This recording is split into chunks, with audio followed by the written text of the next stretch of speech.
Assalamualaikum warahmatullahi wabarakatuh. Saya Dini Purnama Rahayu dengan NIM 6670220145 dari kelas 4B. Di sini saya akan membahas mengenai perbandingan antara negara Amerika Serikat dengan Jepang dalam bidang sistem pemerintahan, sistem pemilu, dan juga sosial dan budayanya.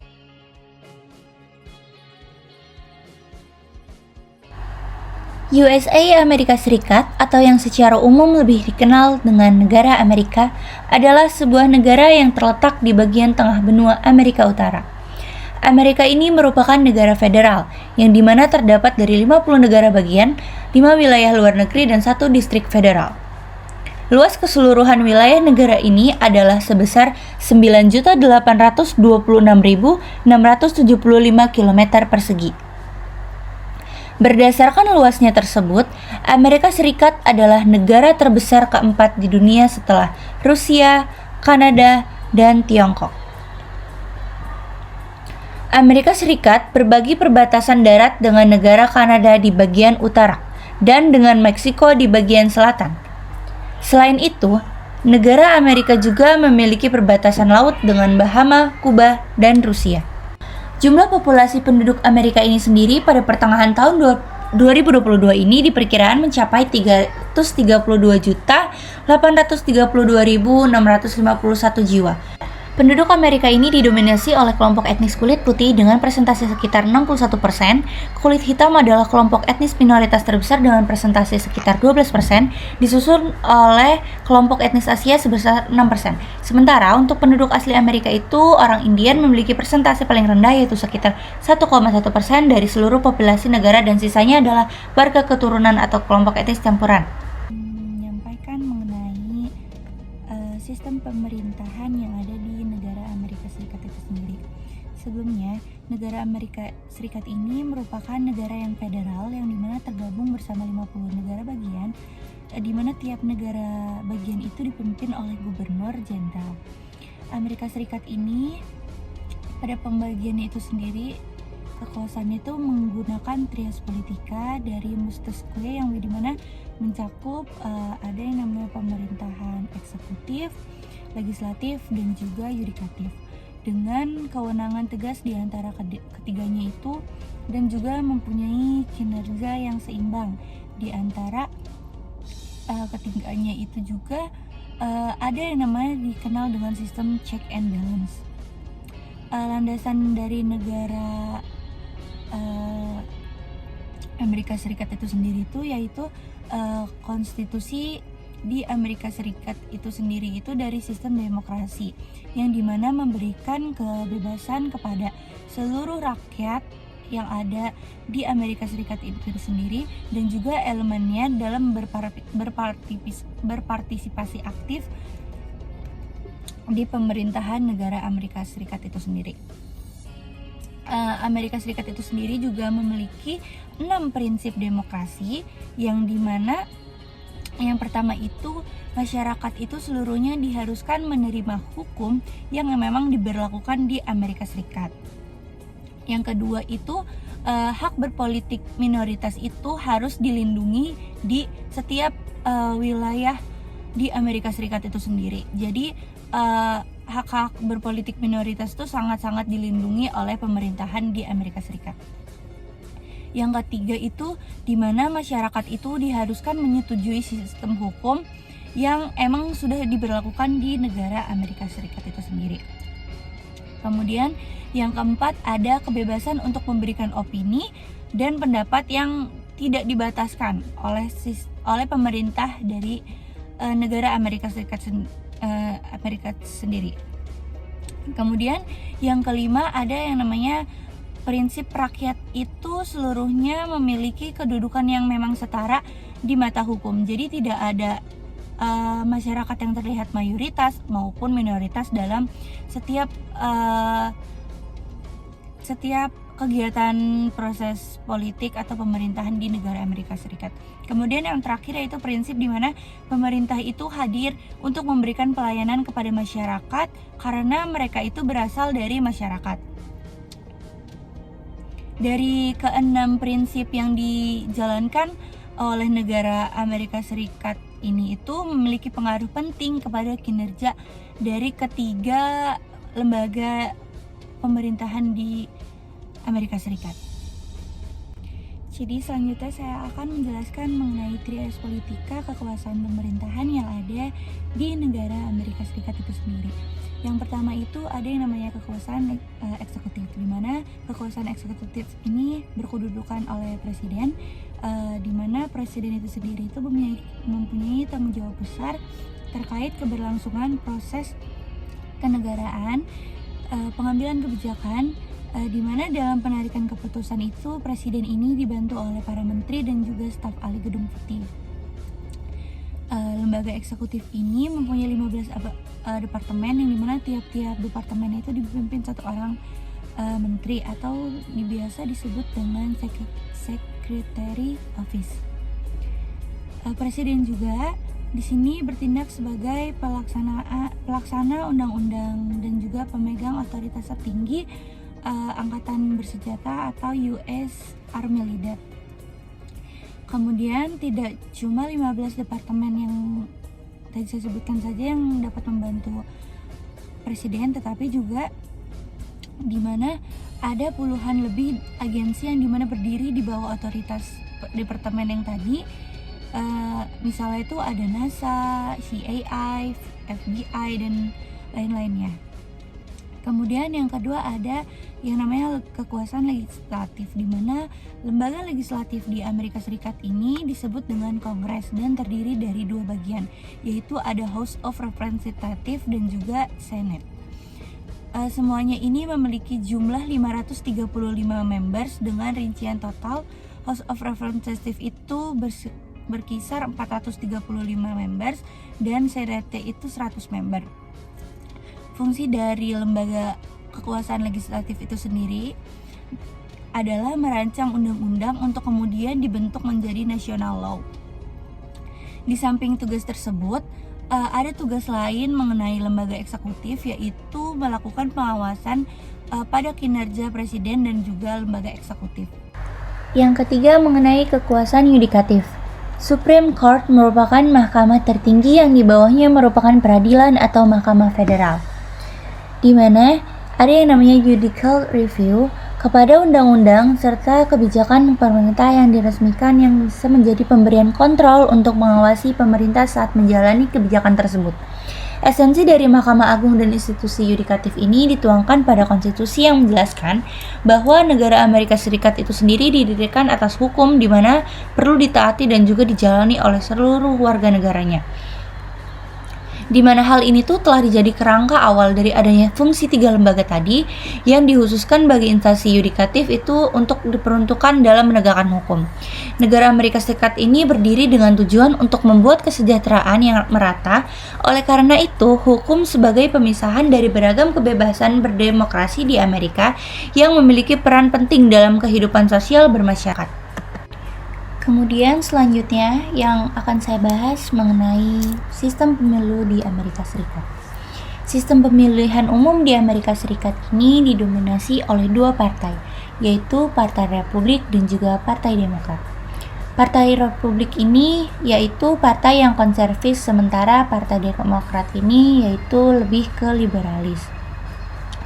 Dalam suara electoral college di setiap negara bagian itu memiliki suara yang beda, didasari oleh jumlah penduduk.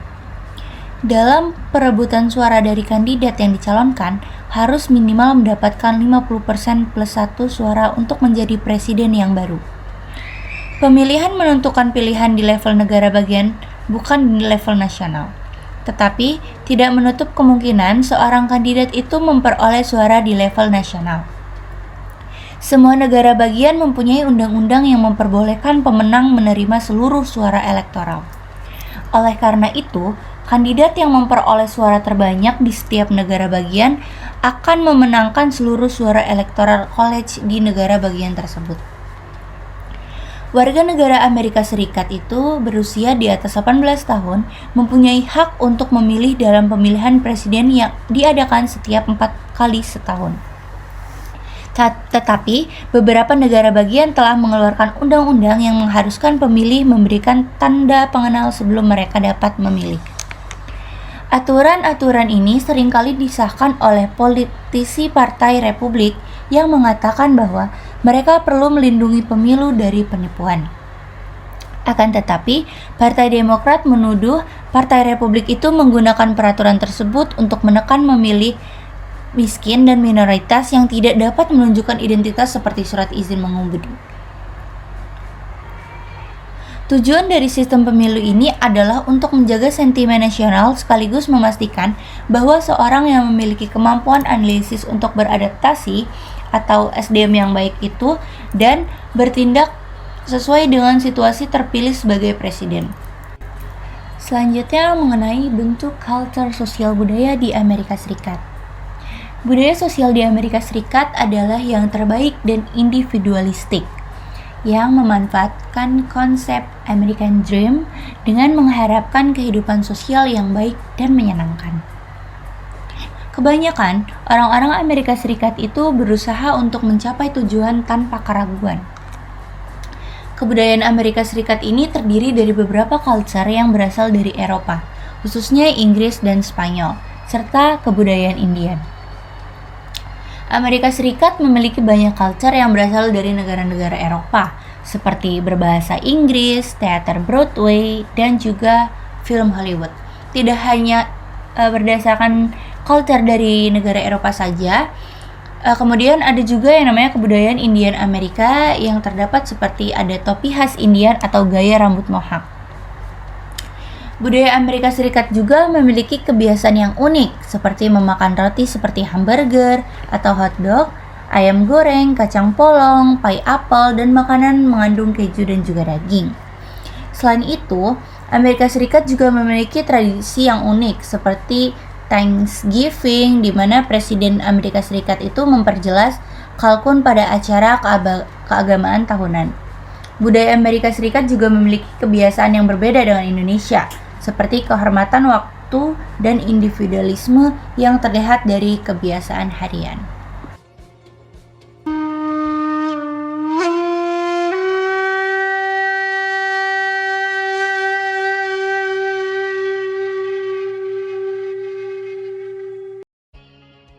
Negara Jepang merupakan sebuah negara yang monarki konstitusional dengan sangat membatasi pola dari kekuasaan Kaisar Jepang. Jika sistem pemerintahan Jepang menganut atau menjalankan sistem parlementer dengan parlemen yang terdiri dari bikameral atau dua kamar, yaitu Dewan Perwakilan Rakyat dan Dewan Penasihat Sistem Parlementer.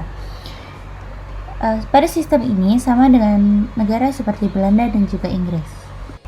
Pada tahun 1947 mulai berlaku sebuah konstitusi di Jepang atau dengan sebutan Undang-Undang Dasar dengan mempunyai sebuah prinsip, yaitu penolakan perang, menghormati bentuk terhadap HAM, dan juga kedaulatan rakyat. Negara Jepang sendiri adalah sebuah negara yang berdiri atas aktor yang bernama Kaisar Jimmu. Di kisaran abad ke-7 sebelum Masehi dan sampai sekarang negara Jepang masih berdiri, serta negara yang sangat dihormati di kawasan Asia dengan kehormatan, yaitu Jepang mempunyai sebuah teknologi yang sangat maju dibanding dengan negara-negara di kawasan Asia lain. Pada sistem pemerintahan Jepang yang parlementer, terdapat wilayah pada tingkat daerah ataupun provinsi, serta memiliki 3.300 pemerintahan daerah pada ranah bawah. Kepala pemerintah daerah diusung atau dipilih dengan melalui mekanisme pemilihan umum, yang dipilih dengan rakyat Jepang. Kepala pemerintah tersebut merupakan bagian dari eksekutif, yaitu kabinet.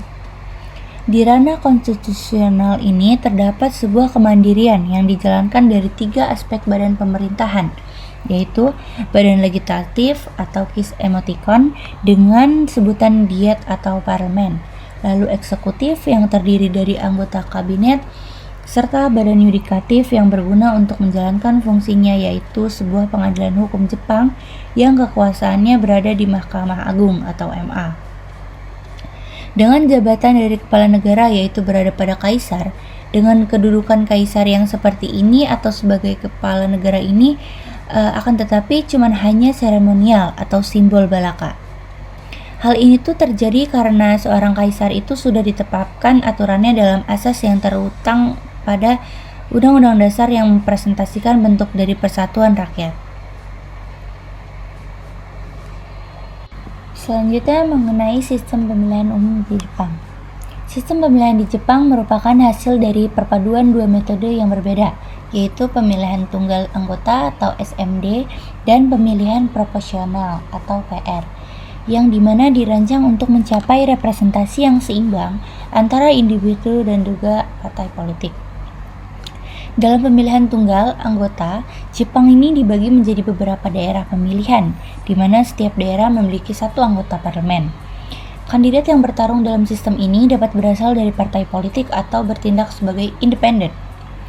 Para pemilih di setiap daerah pemilihan memberikan suara langsung kepada kandidat yang mereka pilih, dan kandidat dengan suara terbanyak akan terpilih sebagai perwakilan daerah tersebut di parlemen. Di sisi lain, dalam sistem pemilihan proporsional, pemilih memberikan suara untuk partai politik secara keseluruhan, bukan untuk kandidat individu. Setiap partai ini mengajukan daftar kandidat untuk setiap wilayah pemilihan. Setelah pemungutan suara, kursi parlemen didistribusikan berdasarkan proporsi suara yang diperoleh oleh masing-masing partai. Partai yang memperoleh suara yang signifikan akan mendapatkan lebih banyak kursi dalam proporsi yang sesuai dengan jumlah suara yang mereka terima. Dengan ini, melalui kedua sistem ini, Jepang ini berupaya mencapai representasi yang lebih inklusif dan memperhitungkan keragaman politik di antara wilayah-wilayahnya. Kemudian selanjutnya mengenai culture sosial budaya di Jepang. Budaya sosial di Jepang adalah yang memang sangat menghargai waktu dan adil, yang terdiri dari berbagai culture yang berasal dari Eropa, Cina, dan juga Korea. Jepang memiliki budaya yang sangat unik seperti tradisi menyambut bunga sakura, festival layang-layang ikan, dan budaya menghormati orang lain. Jepang pun memiliki budaya yang sangat padat yang terlihat dari pakaian tradisional seperti kimono dan tradisi seperti ojiki yang memang merupakan sikap membungkukkan badan 45 derajat. Jepang juga memiliki budaya yang sangat menyukai transportasi yang tidak menimbulkan polusi berlebihan seperti kereta MRT dan juga Shinkansen. Selain itu, Jepang juga memiliki kebudayaan yang berbeda dengan Indonesia, seperti kebiasaan mengeluarkan suara dan tidak memutus mie cepat saat makan.